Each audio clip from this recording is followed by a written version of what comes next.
سڵاو خۆشەویستانی من قوتابی ئازیزەکان من سرود خورشید فەرمانبەر لە سەرۆکاتی زانکۆی پۆلیتەکنیکی هەولێر ئەندامی لیژنەی ڕاوێژکاری بۆ پڕکردنەوەی فۆرمی زانکۆڵین لە خزمەتتانین بە پێشکەشکردنی ڤیددیۆیەکی نوێ لەبارەی بەشە پزیشکیەکان لە پێی مانگە تەکنیکەکانی هەرێمی کوردستان کۆتا بەشکە ئێستا مە لێرەیە باسێکەین بەشی ئافرەتان و لەدایک بوونە کەمترین کۆنمرەی وەرگیراو بۆ ئەم بەشە لە هەرێمی کوردستان بۆ ساڵی خوێندنی 2021-2022 چەندە؟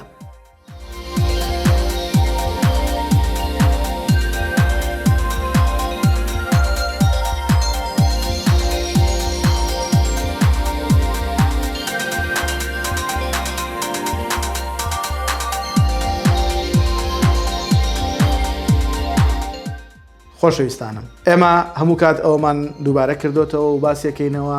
کە ئەو کۆنمرانی ئێمە دایانین تەنها بۆ پشتبەستنە پێی لە کاتی پڕکردنەوەی فۆرمی زانکۆڵین تاوەکو بە نزیکەیی کۆنمرەی بەشەکە هەڵسەنجێنین ئایا لەگەڵ کۆنمرەکەی ئێمە گونجاوە یاخود نەگونجاوە هەموو کات 3 بۆ 5 دەرەجە جیاوازی دروستە بێت لەوانەیە بەرزتر ببێتەوە لەوانەیە دابەزێت لەوانە شەوکو خۆی بمێنێتەوە چونکە ساڵانە گۆڕانکاری ڕوئەدات لە کۆنمرەکان هەرچەندە ڕێژەی دەرچوونی قوتابیانی پۆلی 12 زیاتر بێ هەرچەندە ڕێژەی تێکڕای قوتابیان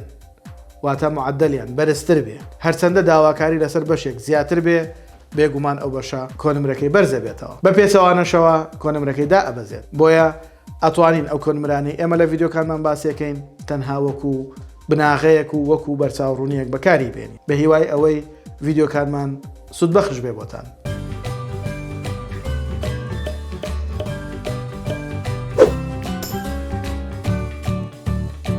سپاس